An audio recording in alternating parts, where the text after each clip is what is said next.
Fala galera, sejam bem-vindos a mais um vídeo aqui de follow-up, né, que a gente sempre faz na quarta-feira. No vídeo de hoje a gente vai dar uma olhada no que aconteceu de domingo para cá, né, a gente teve algumas movimentações aí de correção, né, que eu inclusive tinha alertado no domingo, mas vamos destrinchar melhor aqui e olhar de pertinho o que está acontecendo.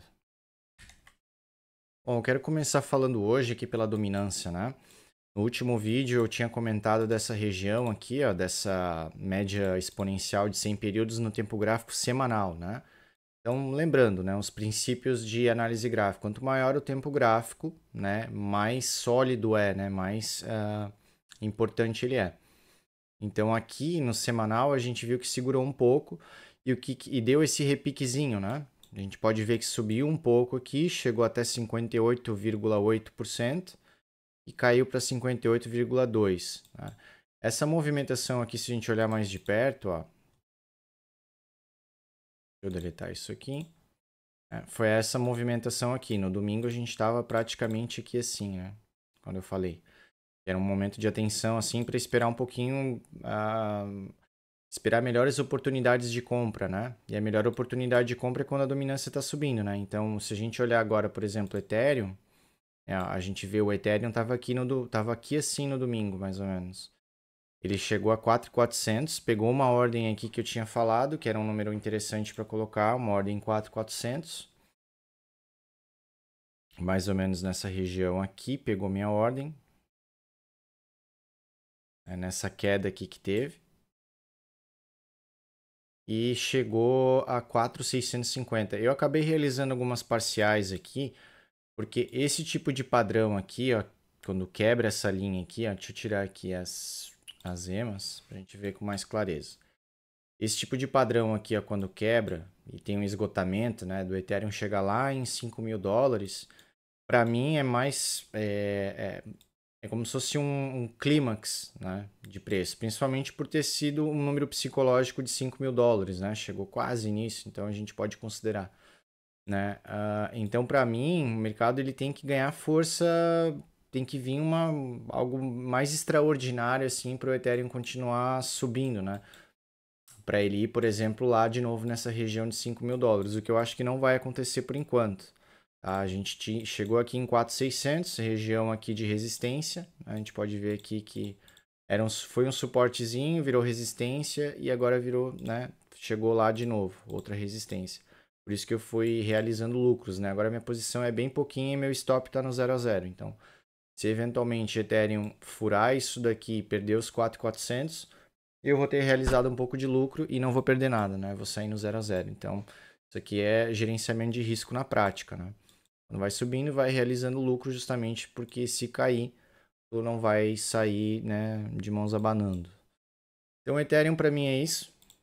Se a dominância continuar subindo, voltar a subir, a gente pode ver sim ele cair mais, tá? Para mim, eu acho que não tem mais tanto fôlego para continuar subindo assim. Vai depender de Nasdaq também, né? Que a gente vai dar uma olhadinha daqui a pouco. Então, para mim, a melhor região de compra agora é se o Ethereum vier perto de 4.000 de novo, tá? Aqui para mim é interessante, né? Quase tinha pego uma ordem minha na primeira correção do dia 20, mais ou menos, de agosto, né? E então eu continuo com aquela minha ordem lá, que é mais ou menos aqui, ó, 3.980, tá um pouquinho acima na realidade. Aqui assim, tá em 4 e pouco.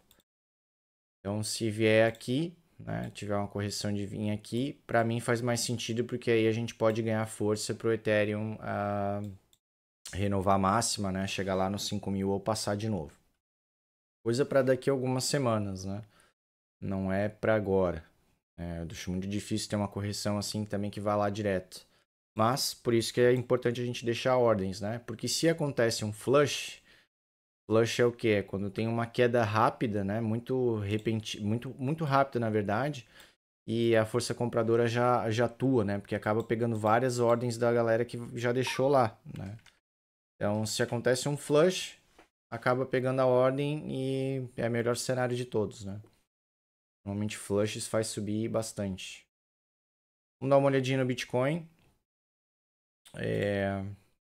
Bitcoin que a gente viu que rompeu a cunha, né? Já faz algumas semanas. Faz 2 semanas já quase. Perdeu o suporte do 111, do 112 aqui, né? Tá tentando voltar para cima dele. tá? Então, para mim, enquanto ficar trabalhando abaixo aqui é um pouquinho mais perigoso, né? O que traz um pouco mais de, pelo menos de solidez aqui, de esperança, digamos assim, é que aqui é uma região de suporte ainda, né? Por mais que tenha perdido essa primeira de 113, ah, aqui é uma região de suporte também, no 110, né? Inclusive, acho que eu comentei isso no domingo, se perdesse o 112, ia chegar em 109, 110. Pode ser que chegue a 105 e aí outras regiões mais abaixo, né? Então, quem quer deixar ordem em Bitcoin, por exemplo, ó, 105 mil é um bom lugar. 100 mil é um ótimo lugar, número bem psicológico, que a gente vê que tem uma região aqui de bastante liquidez, né? Que segurou o preço. Então dá para deixar uma ordem ali também. Então, são possibilidades, né? O mercado aqui está perdendo força, precisa se alavancar de novo, né? Precisa acontecer alguma coisa aqui mais interessante para voltar a subir, né? E é normal do mercado. O mercado ele, né, ele fez um topo novo, o Bitcoin foi lá em 123 mil, fez uma nova máxima, é esperado uma correção mesmo, né? Então a questão é saber até onde vai, né? Então para o Bitcoin é isso. Eu acho que ele ainda tá um pouquinho perigoso, eu acho que pô, tem espaço para corrigir mais. E vamos dar uma olhadinha também em Nasdaq. Nasdaq fez vários movimentos doidos aí. Ó, tinha essa linha aqui de tendência de baixa que eu queria que ela rompesse, né? Ela rompeu, mas ela tá ainda ali meio que aos trancos e barrancos, né? A gente, aquele padrão de ombro, cabeça, ombro que eu falei para vocês, que eu quero ver invalidado, ó, que é esse aqui, ele ainda não, ele ainda tá ativo, né? Ele ainda não. Ele precisa. NASA que precisaria voltar para cima dessa região aqui que eu marquei, ó, desse retângulo aqui, ó, que é uma resistência bem forte agora. Se ela volta para cima disso daqui e começa a trabalhar aqui de novo, legal. Aí a gente vai ver uma nova onda de alta, mas como fez um topo aqui, ó, da última vez que fez um topo, que foi lá em fevereiro, né? Aqui a gente tinha renovado máximas também em NASA, que a gente fez uma em dezembro. Depois, em fevereiro, o Nasdaq fez praticamente um topo duplo aqui, né? A gente tem um topo aqui, o topo duplo, e a gente pode ver que desencadeou uma correção bem significante aqui, né? Então, se a gente olhar graficamente agora, né, tá lá em cima ainda, corrigiu muito pouco, né? Então, eu acho sim que pode acontecer uma correção maior aí em algum momento.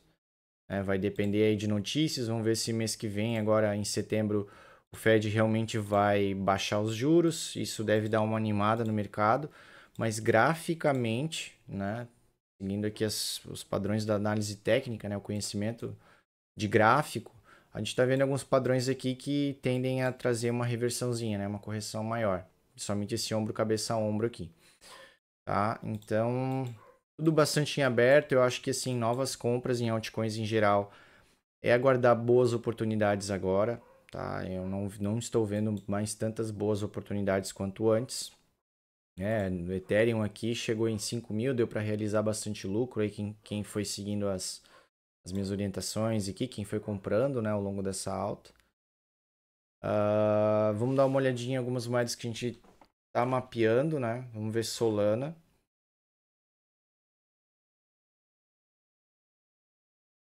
Ó, Solana aqui que também ela tá tentando, tá.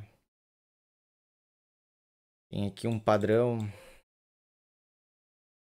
já um pouco de exaustão aqui, são vários topinhos, né? Um menorzinho que passando pouca coisa do outro, né? Já tá tendo mais uma rejeição aqui. Aqui é um topo descendente já. Esse último topo aqui ele é um pouquinho abaixo do anterior. Então é isso que eu digo, tá ruim de compras agora, né? Quem pegou aqui, por exemplo, em 175, Solana, para mim tá bacana aí de realizar um pouco de lucro, né? Ou quem pegou aqui em 190 pode deixar pelo menos um stop gain aqui ó, em 193, realizar um pouco de parcial, porque para mim é bem possível que faça um movimento, bata aqui de novo e corrija mais. Então, Solana é isso. Vamos dar uma olhadinha em XRP.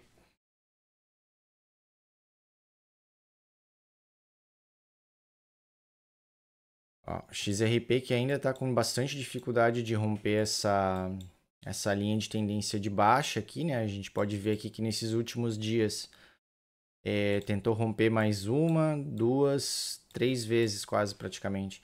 Esse aqui é um padrão que testa a parte de cima, né? Essa linha amarela, o preço vai lá, testa, volta. Aqui a gente tem um suporte bem definido.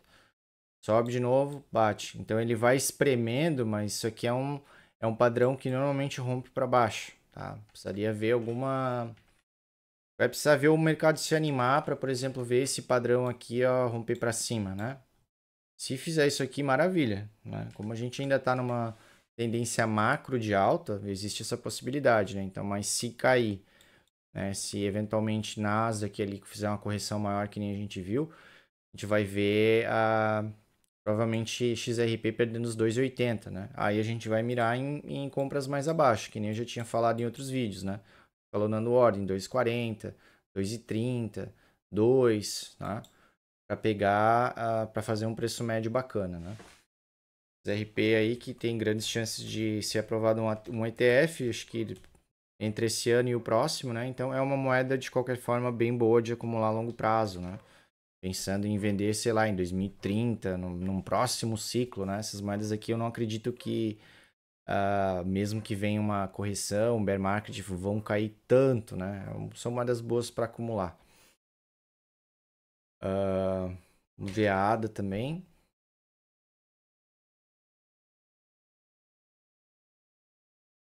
A ADA também vem perdendo força, fez topo aqui. Já dá até para mim remover algumas dessas linhas aqui. E aqui o topo mais importante essa região de 0,96, $1, né? Ó, chegou em $1 aqui, um número bem psicológico. Ó, confluência aqui com outro topo, né? Que foi lá de março. Ó. Então, é isso, ó. A ADA tem uma... Dá para deixar ordens aqui que nem tá aqui ainda, né? Tá até marcado aqui porque são regiões ainda bacanas de deixar ordem. 0,83, 0,77, né? Dá para deixar uma mais abaixo aqui se vier um flush muito grande em 0,72. E é isso, de novo, uma moeda boa para acumular a longo prazo, né?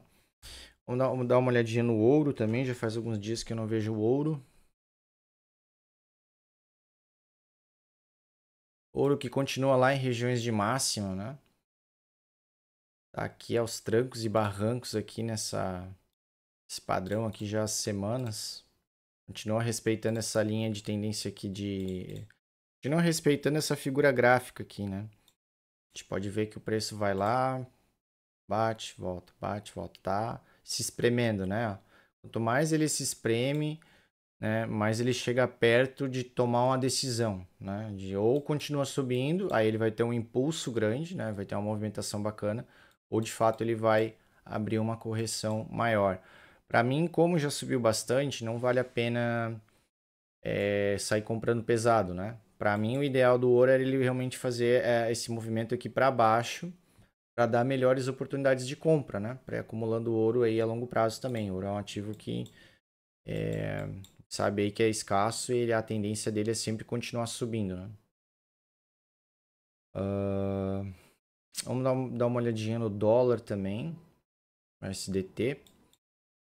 Sim, muita novidade para o dólar também, de domingo para cá, das últimas semanas. Está nessa região ainda aqui de suporte, dos 5,40 blocks. Enquanto ficar por aqui, tá tudo em aberto. Né? É um suporte forte, pode ser que segure aqui mais um tempo e volte a subir em algum momento. O dólar também está atrelado a muita notícia, muita coisa geopolítica do próprio Estados Unidos, né? Então, mas graficamente é isso, né? Continuando uma região boa de suporte, né? Se perder aqui, a gente pode ver ele chegando em 5,20, em outras regiões aqui mais abaixo. É importante que, inclusive para longo prazo, né? A gente sabe que muita gente compra dólar pensando na valorização dele, né? A longo prazo, que é uma moeda mais forte, a moeda global, etc. Se der uma queda boa aqui, aí sim vai abrir uma ótima oportunidade de compra, né? De acumular mais. Mas existe essa possibilidade, né? Então, quem tá achando que vai lucrar com dólar agora, por exemplo, pode ser que não aconteça. Então, vamos ver aqui mais. Falando de Ethereum, Bitcoin, XRP, Solana, ADA. Tem mais alguma interessante aqui? Vamos dar uma olhadinha na Link também.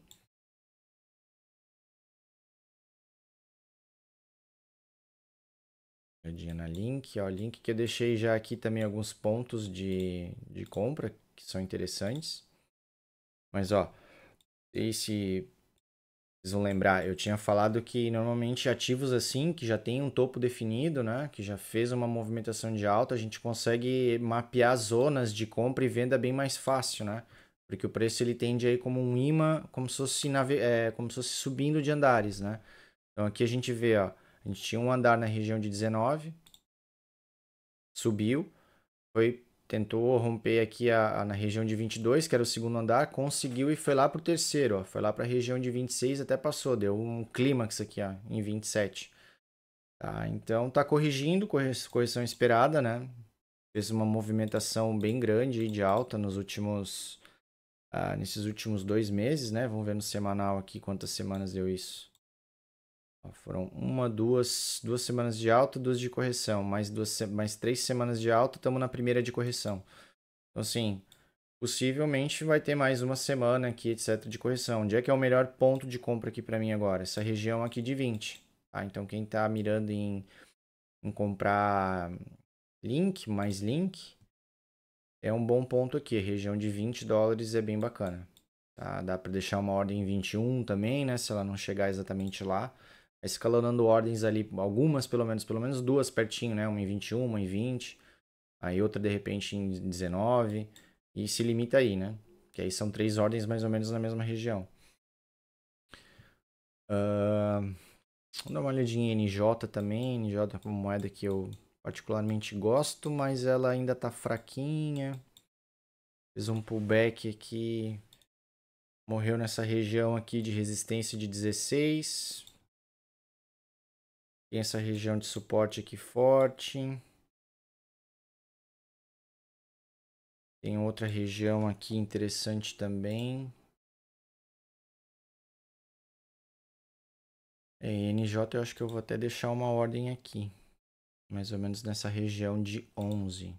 11,8. Para mim é um ponto interessante. Comprando INJ. Dá uma olhadinha em BNB também. Se não me engano, o Nicolas tinha pedido BNB também para dar uma acompanhada nela. BNB que continua forte, né? A gente viu aí que fez uma nova máxima em 800 e pouco, já foi para 900. Ó, aquilo que eu falo de número psicológico, gente. Ó. Quando o ativo ele não tem mais teto, né? Vamos olhar aqui de longe. Ó, o semanal da BNB. Eu tinha feito um topo em 860 e agora fez um em 901 cravado. Número psicológico. Então, qual é o próximo número psicológico aqui bacana, redondo? É 1000. Tá? Para chegar em 1000 lá, precisa de alguns fatores, né? Precisa ter o mercado aí se animando um pouco mais, mas continua, né? BNB tá forte, ó. Uma correção legal que ela fez aqui, lá quando ela tinha feito o topo em 860, ela corrigiu até 730, né? E subiu de novo mais 23%, agora está em 17% para quem comprou aqui nessa correção, né? Tá bacana de realizar um pouco de lucro, tá? Quem tem BNB aí, porque ela pode desencadear uma correção de novo como essa aqui, ó. A gente já vê aqui um esgotamento do valor do preço, né? Do ativo. Tem aqui uma resistência já bem forte, que o preço está, né, resistência, que tentou passar acima, já caiu para baixo. E a gente tem resistência, resistência, resistência. Então, ficar um pouquinho esperto aqui com o BNB, eu particularmente realizaria um pouquinho de lucro. E vamos olhar para pontos de compra. Vamos ver aqui o que é interessante. Ó. Regiões boas de BNB aqui para compra. Aqui, ó, aqui tem bastante liquidez, região de 800 cravado. Para mim aqui é onde mais faz sentido, tá? Para mim nem compensa colocar ordens antes, porque é muito arriscado. Eu acho que é uma probabilidade maior de fazer um movimento assim, ó, de pegar, de buscar uma base de preço mais abaixo, né? Para daí eventualmente subir e fazer outra movimentação como foi essa daqui. Então comprar agora tá no meio do caminho, já meio que já fez aqui um novo topo, então BNB acho que vai continuar corrigindo mais um pouco aí, nas próximas semanas, né? E acho que é isso, pessoal. Por hoje a gente deu um overview legal, vamos dar uma olhadinha no Total 3 também, que é as cripto, as moedinhas, né? Tirando o Ethereum e o Bitcoin, que a gente consegue ter um panorama mais geral. Tá meio que numa lateralização aqui já. Tá bacana, enquanto estiver trabalhando ainda acima de US$ 1 trilhão, né, de capitalização, eu acho ok. Se perder essa região aqui, né, fizer um movimento assim, aí já não fica tão bacana. E vai querer buscar a região de 924 bilhões, né, que a gente viu que aqui foi um suporte bom. Né? É ver como é que o mercado vai se comportar e esperar para um movimento assim de alta, né, para ver se vai acontecer. Então tem muita coisinha aberta ainda, o mercado tá meio esquisito, digamos assim, né? Vamos ver até domingo aí, até sexta-feira, pelo menos, como é que as coisas vão se comportar para ver domingo, né, com mais clareza a abertura da próxima semana, para a gente ter uma noção melhor do que vem pela frente. Beleza, pessoal? Se gostou do vídeo, deixa um like para fortalecer aí o canal. Pedidos de altcoins só deixar nos comentários, vocês já sabem. E é isso, a gente se vê na próxima. Valeu!